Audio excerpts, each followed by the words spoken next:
Hi friends, mobile కొనేటప్పుడు ఈ 4 విషయాలైతే మీరు కంపల్సరీగా గుర్తుపెట్టుకోవాలి. Number 1 processor, number 2 RAM and storage, number 3 display, number 4 camera. అయితే ఇప్పుడు మొబైల్లు చాలా రేటు పెరిగాయి. ఎందుకంటే ఏ కంపెనీస్ ప్రాసెసర్ చిప్ సెట్లు మొత్తం కొనేస్తుంది. దానివల్ల చిప్ షార్టేజ్ మరియు హై ప్రైస్ తోటి ఓపెన్ అయ్యి ChatGPT, జెమినీ ఇలాంటి కంపెనీస్ కొనటం వల్ల మొబైల్ చిప్ సెట్ చాలా తక్కువగా ఉండటం వల్ల వీళ్ళు ప్రైజెస్ పెంచారు. 10,000ది 20,000, 20,000ది 30,000, 30,000ది 40,000 ఇలా ప్రైజెస్ అనేవి విపరీతంగా పెంచారు. అయితే ఇప్పుడు ఆ 4 విషయాల్లో నెంబర్ 1 ప్రాసెసర్ కంపెనీస్ చాలా ఉంటాయి. MediaTek, Qualcomm Snapdragon, Apple bionic chip, అలాగే గూగుల్ టెన్సార్ చిప్. వీటిల్లో Qualcomm Snapdragon and MediaTek chip సెట్లే ఎక్కువ మొబైల్స్కి ప్రాసెసర్ని అందిస్తుంది. వీటిలో స్నాప్డ్రాగన్ 8 Elite Gen 5 70,000 నుంచి 1,50,000 వరకు శాంసంగ్ మొబైల్స్లో, వివో మొబైల్స్లో చూస్తుంటాం. 8 Gen 5 50,000 నుంచి 60,000 మధ్యలో, 8 Gen 4 40,000 నుంచి 50,000 మధ్యలో, స్నాప్డ్రాగన్ 8S Gen 4 30,000 నుంచి 35,000 మధ్యలో. 20,000లో చూస్తే స్నాప్డ్రాగన్ 7 Gen 4, 7S Gen 4, అలాగే 20,000 నుంచి లో ఎండ్లోకి చూస్తే 15,000లో 6 Gen 4, 6 Gen 3, 10,000 దగ్గర చూస్తే స్నాప్డ్రాగన్ 4 Gen 4 ఇలా ఉంటాయి. అలాగే మీడియాటెక్లో చూస్తే మీడియాటెక్ హీలియో 9,500 70,000 నుంచి 1,00,000 రూపాయలు మధ్యలో ఉంటుంది. 9,500 ఈ వచ్చేసి 60,000 మధ్యలో ఉంటుంది. లో ఎండ్ రేంజ్లో వచ్చేసి 6,300, 6,400, అలాగే 7,300 మీడియాటెక్ ప్రాసెసర్లు ఉంటాయి. మిడ్ రేంజ్లో చూసుకున్నట్లయితే 25,000 నుంచి 30,000 మధ్యలో 8,300, 8,400 అల్ట్రా చిప్ సెట్లు ఉంటాయి. 30,000 దగ్గర చూసుకుంటే మనకి 8,500 అల్ట్రా చిప్ సెట్లు అనేవి మీడియాటెక్లో దొరుకుతాయి. అలాగే 6 nm కన్నా తక్కువ ఉన్న ప్రాసెసర్ని తీసుకోండి.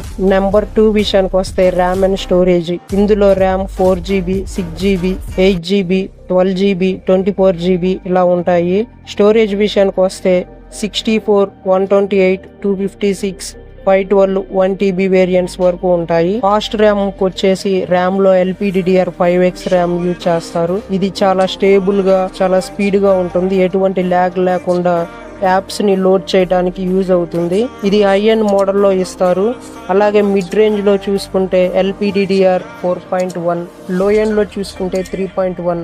ఇవి ఫోన్ ల్యాగ్ అవ్వకుండా మొబైల్ స్మూత్ గా రన్ అవ్వటానికి, యాప్స్ లోడ్ అవ్వటానికి ఈ ర్యామ్ అనేది ఉపయోగపడుతుంది. నెక్స్ట్ స్టోరేజ్ UFS 4.1 high-end మోడల్స్కి యూజ్ చేస్తారు. మిడ్ రేంజ్కి వచ్చేసి 4.0, 3.1, లో ఎండ్ మోడల్స్కి వచ్చేసి 2.2 యూజ్ చేస్తారు.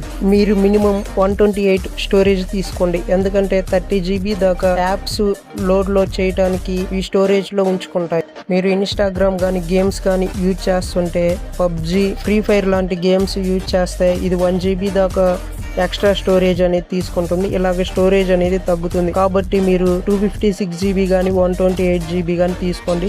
64ని అవాయిడ్ చేయండి. eMMC 5.1 స్టోరేజ్ ఉంటుంది. దీన్ని మాత్రం అవాయిడ్ చేయండి. నెంబర్ 3 డిస్ప్లేలో 2 టైప్స్ ఉంటాయి, LCD, LED. LCD డిస్ప్లేలో ప్లాస్టిక్ ప్యానల్స్ అనేవి ఉంటాయి. ఇది బాటమ్ సైడ్ లైట్ అనేది వెలుగుతుంది. ఈ లైట్ ఆ ప్లాస్టిక్ ప్యానల్స్ వల్ల డిస్ప్లే అనేది మనకి బ్రైట్నెస్ ని ఇస్తుంది. డిస్ప్లే లోపల ఉన్న బాటమ్ సైడ్ లైట్స్ ఈ ప్యానల్స్ కి లైట్ ఇవ్వటం వల్ల ఆ లైట్ డిస్ప్లేకి టచ్ అవ్వటం వల్ల డిస్ప్లే బ్రైట్ గా వెలుగుతుంది. ఇది 1000 nits వరకు, 1200 nits వరకు బ్రైట్నెస్ ని ఇవ్వగలదు. లేటెస్ట్ వర్షన్ మొబైల్స్ అయితే ఇస్తున్నాయి, విచ్ కాస్ట్లీ. మీరు దీనికి డార్క్ మోడ్ కానీ నార్మల్ మోడ్లో కానీ యూజ్ చేసిన ఛార్జింగ్ అనేది సేమ్ గానే అయిపోతుంది. ఇది చాలా న్యాచురల్ వీడియోస్ ని చూపిస్తుంది. ఇందులో ఫుల్ HD ప్లస్ ఇది అండర్ 50,000, 20,000 లోపే లభిస్తుంది. అంతకంటే ఎక్కువ కాస్ట్ పెట్టకూడదు. ఇది సైడ్ మౌంటెడ్ ఫింగర్ ప్రింట్ని ఆఫర్ చేస్తుంది. LED డిస్ప్లే విషయానికి వస్తే మనకి LED లైట్స్లో చిన్న పిక్సెల్ లైట్స్ చాలా ఉంటాయి కదా. అలాగే LED లైట్లో పిక్సెల్స్ ఉన్నట్లుగానే LED డిస్ప్లే వెనుక లోపల చిన్న LED లైట్స్ వందల కొద్దీ ఉంటాయి. ఇది డార్క్ థీమ్ వచ్చినప్పుడు LED లైట్స్ అనేవి ఆగిపోతాయి. ఇలా ఆగిపోవటం వల్ల మనకి ఛార్జింగ్ అనేది చాలా సేవ్ అవుతుంది. మీరు డార్క్ థీమ్ పెట్టుకోవటం వల్ల లైటింగ్ అనేది అక్కడ ఆగుతుంది. మీరు వీడియోస్ చూసేటప్పుడు డార్క్ సీన్స్ వస్తే అక్కడ ఇంకా డార్క్గా చూపించి అక్కడ ఎల్ఈడీలు అనేవి ఆఫ్ అవుతాయి. దీనివల్ల మనకి ఛార్జింగ్ అనేది చాలా సేవ్ అవుతుంది. ఇందులో డాల్బీ విజన్ అనే ఫీచర్ కూడా ఇస్తారు. దీనివల్ల చాలా రియాలిటీగా వీడియోస్ అనేది చూడటం జరుగుతుంది. HD+ డిస్ప్లే, అలాగే ఫుల్ HD 1.5K 2x, అలాగే quad HD display type resolutions అనేవి ఇందులో ఉంటాయి. ఇందులో శాంసంగ్ కంపెనీ వాడు ఐఫోన్ కూడా డిస్ప్లేస్ తయారు చేస్తూ ఉంటాడు. ఇవి చాలా కలర్ఫుల్గా, చాలా బ్రైట్గా ఉంటాయి. ఇందులో శాంసంగ్ వాడు సూపర్ AMOLED డిస్ప్లేలు తయారు చేస్తాడు. అలాగే LED డిస్ప్లే వల్ల అండర్ డిస్ప్లే ఫింగర్ ప్రింట్ కూడా వస్తుంది. కాబట్టి మీరు 20,000 అబోవ్ మొబైల్ కొనాలంటే ఖచ్చితంగా LED డిస్ప్లే స్క్రీన్ ఉన్న మొబైల్స్ని ఎంచుకోండి. అలాగే number 4 camera. Main camera, depth censor, అలాగే వైడ్ యాంగిల్, టెలిఫోటో లెన్స్ అయితే ఉంటాయి. Telephoto lens high end range మొబైల్లో ఇస్తారు. లో ఎండ్ మొబైల్లో మెయిన్ కెమెరా, డెప్త్ సెన్సార్ అంతవరకే ఉంటుంది. మిడ్ రేంజ్లో వచ్చేసి మెయిన్ కెమెరా, డెప్త్ సెన్సార్, అలాగే మైక్రో కెమెరా, అలాగే వైడ్ యాంగిల్ కెమెరా అనేది ఉంటుంది. మెగాపిక్సెల్ మ్యాటర్ కాదు, సెన్సార్సే మెయిన్ ఉపయోగం. సోనీ సెన్సార్, శాంసంగ్ సెన్సార్ అనేవి మొబైల్ కెమెరాస్కి యూజ్ చేస్తుంటారు ఎక్కువగా. అలాగే 200 మెగాపిక్సెల్ కెమెరాస్ మనం 48 మెగాపిక్సెల్ ఉన్న ఐఫోన్ కన్నా చాలా దారుణంగా వస్తాయి. ఎందుకంటే మీకు ఒక ఎగ్జాంపుల్ చెప్తాను. ఒక 200 టీ తాగే చిన్న చిన్న కప్పులు వర్షం పడేటప్పుడు పెట్టండి. ఒక 48 పెద్ద బకెట్లు వర్షం పడేటప్పుడు పెట్టండి. ఈ రెండు నిండిన తర్వాత చెక్ చేయండి. ఈ 48 బకెట్లో నిండిన వాటర్ ఎక్కువగా ఉంటుంది. ఈ 200 కప్పుల్లో నిండిన వాటర్ ఇక్కడ ఒక బకెట్ తో కూడా సమానంగా రాదు. ఇది ఏంటంటే మెగాపిక్సెల్లో ఇక్కడ మ్యాటర్ కాదు, సెన్సార్ అనేది మెయిన్. ఇక్కడ సెన్సార్ సైజ్ అనేది పెద్దగా ఉంటుంది. దీనివల్ల లైట్ అనేది లోపలికి ఎక్కువగా లాక్కొని ఫొటోస్ తీసినప్పుడు ఎక్కువ బ్రైట్గా, క్లారిటీగా వస్తాయి.